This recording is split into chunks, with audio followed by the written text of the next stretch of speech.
You want to support Roland Martin Unfiltered? Be sure to join our Bring the Funk fan club. Every dollar that you give to us supports our daily digital show. There's only one daily digital show out here that keeps it black and keep it real as Roland Martin Unfiltered. Support the Roland Martin Unfiltered daily digital show by going to RolandMartinUnfiltered.com. You can make this possible. A series of 10 racist incidents on the campus of Syracuse University in New York has led to significant student protests and police investigations. But the response from the school's administration has not satisfied the students, who have taken over the Barnes Center there and given a list of demands. Dozens of students walked out of a forum attended by the school's chancellor on Wednesday night, demanding he endorse all of their demands. Joining us. Actually, we should have more video. Do we have video of that issue? All right, we don't have video. All right, is that it? Go with it.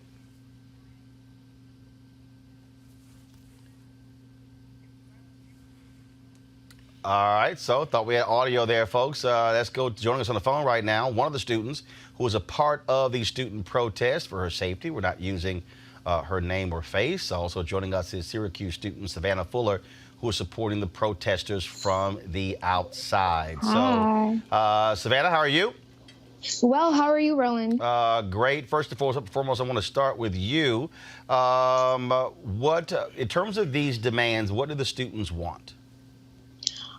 So, I mean, there's a lot of things that we want. We've been asking for similar things for years. Specifically 2014, we had something called the general body, in which the student body asked for just more maybe therapists of color, just overall safety, campus safety is the general demand that we have, and just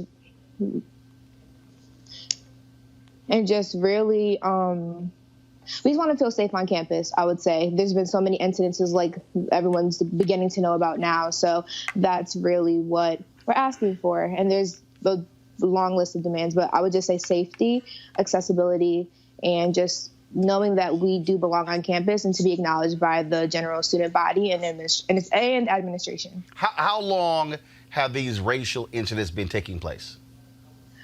So with this particular situation, this particular incident, for the past 10 or so days, but it's been, that's only the documented incidences, but there has been so many undocumented incidences since I'm a senior now, and I've been there since 2016, and there are countless incidences that even been brought to light. So, and the list goes on. I want to go to our other guests in terms of, please, from your vantage point, explain what the climate has been like on the campus.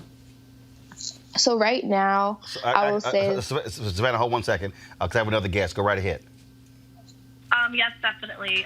The climate on campus has been extremely toxic for the past few years, but particularly for the past 2 weeks. We've had a very tense and hostile relationship with both the Department of Public Safety and the Syracuse University administration. And we're trying to navigate that space because the university has done a very poor job of handling these situations in the past, and we just want to make sure they're held accountable. And also coming on here, you didn't want to use your name or show your face. Why is that? Explain that to the audience. So basically, when we started our protest in the Barnes Center, we have been basically threatened with expulsion, with suspension via the Student Code of Conduct, and we want to make sure that our safety is prioritized. Also, other organizers of the #NotAgainSU group have actually received death threats. And so we want to make sure that there's no one targeting us and making our safety compromised. So that's really the reason, just not wanting backlash from the administration itself. One of the things, Savannah, I want to go to you. One of the things that police announced, there was an arrest of a student.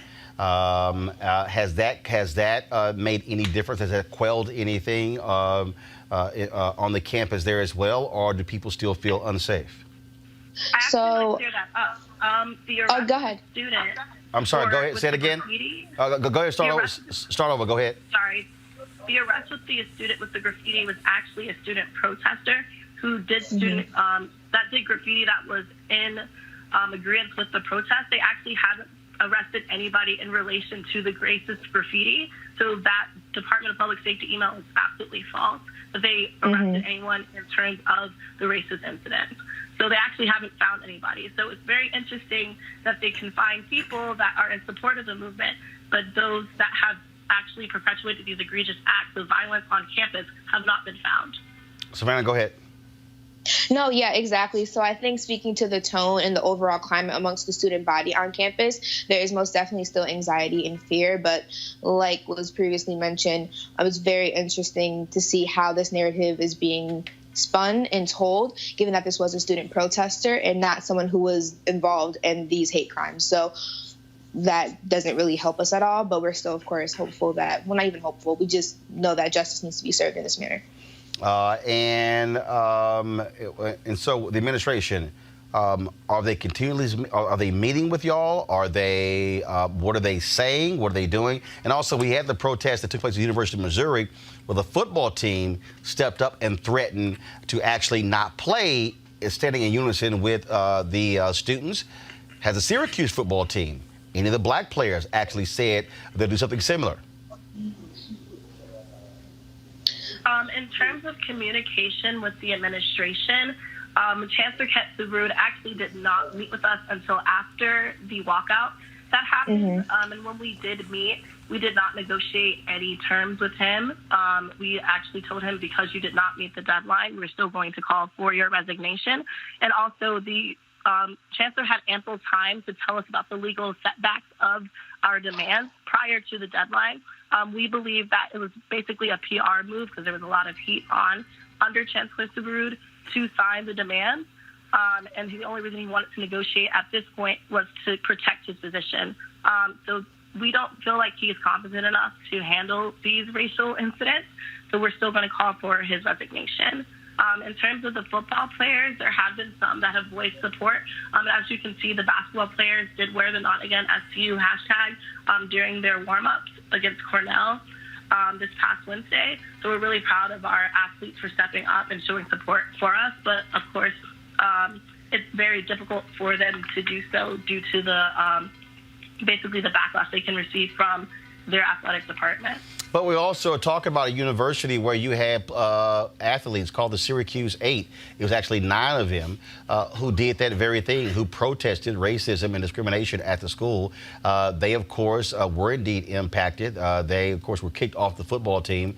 The university honored them a few years ago with their Letterman's jacket and gave them the university's highest medal. So you have a history there, Savannah, of black students and athletes letting their voices be heard when it comes to the issue of racism at Syracuse. Absolutely. So I think there is a general fear of just not being overall backlash from the administration. But like was previously mentioned again, students are speaking out across the board and across the campus in regards to these issues. So there is a sense of solidarity and at this point doing what they can to make sure that their voices are heard and that we're not continuously being minimized as students of color. All right. Well, we want to thank both of you for joining us on Roland Unfiltered. Thanks a lot. Thank you so much. Thank you. I appreciate it. All right, folks. All right. We're bringing our panel here. First off, Ray Baker, host of the Public Agenda podcast. Also, Dr. Niambi Carter, Howard University, Department of Political Science, and Julian Boykin, founder, chairman, Young Republicans of Southern Maryland. Niambi, I want to start with you. Students at Howard University have protested numerous times as well. What you're seeing is that at these majority white institutions, as I mentioned, University of Missouri, Syracuse, and other campuses, they have used the same tactic, taking over buildings. Happened at Johns Hopkins University when it came to them wanting to expand the police force there as well. Yeah, I mean, I think this is the kind of folks you see engaging in civil disobedience, right, as students. And I think universities are just a microcosm of the country, really. I mean, I think the idea that universities become these safe spaces where people can just traffic in ideas is a really dangerous one, because some of those ideas that students traffic in, right, these are their colleagues. These are people that they share dorms with and eating space and classroom space with. I actually don't think many of those students ought to be there. And if you believe that manifesto that was airdropped drop to those students want to actually see their demise. So I think when we're talking about this stuff, we cannot be mollycoddled into believing that universities are always safe spaces for all students. And violence comes in many forms, right? I mean, the terror that these students are expressing that they feel on that campus, I think, is a kind of violence and a trauma. And so universities have a responsibility to make sure all students feel safe, not just from physical harm, but also the sort of psychological violence that this kind of stuff engenders. Ray? I think what's important to consider is what historian Errol Lewis calls the semi-public transcript. And what that is the simmering that's brewing, that this resentment that these African-American students had been dealing with for so long. We heard the young lady say starting in 2014. So because we see action in 2019, lest any of the viewers or observers think that this is the first time these students are now upset, uncomfortable, experiencing the psychological trauma that is what it is to be a student of color, particularly a black student at Syracuse University. What ultimately is happening is that these folks are saying, no, this has been bubbling up long enough, and it's all the conversations that have been happening in black student unions, all the conversations that have been happening in fraternity and sororities, all the conversations that have been happening in quiet spaces are now happening in public because there's this era of we're not taking it anymore. We refuse to handle this. And had Syracuse University been sensitive to the needs of their students, the entire student population, we wouldn't have to have this such aggressive conflict. But instead, we found, as Dr. Carter alludes to, there's only the protection of the physical safety of folks, no concern with the emotional or psychological health and welfare of the students. Julian, the reality is that, again, so many other universities, black students have talked about these environments, how they feel being on these campuses, isolated as well. I think at some point the school has to address the issues as far as, okay, let's sit down, have a talk, discuss what is going on and what can we do to fix it. I think, you know, it's sad that you got to bring it to the forefront and put it out for the media and everybody around the world to see it, just for the administration to start respecting what the students of color is asking for. So with that regards, I think something needs to be done. I know it's 19 things that they asked, according to the article that I read. 16 the chancellor had agreed upon, so the other 3 things he wanted it to be like modified before he signed off on it. I don't know if that's going to be good enough to ensure the safety of the students. So it's not just students of color. You have the Asian students that have complained about, you know, receiving threats and acts of violence towards them as well. So my thing is, what else can be done to ensure students of color their safety? You know, especially when it's dark, you walking from class, walking to your car.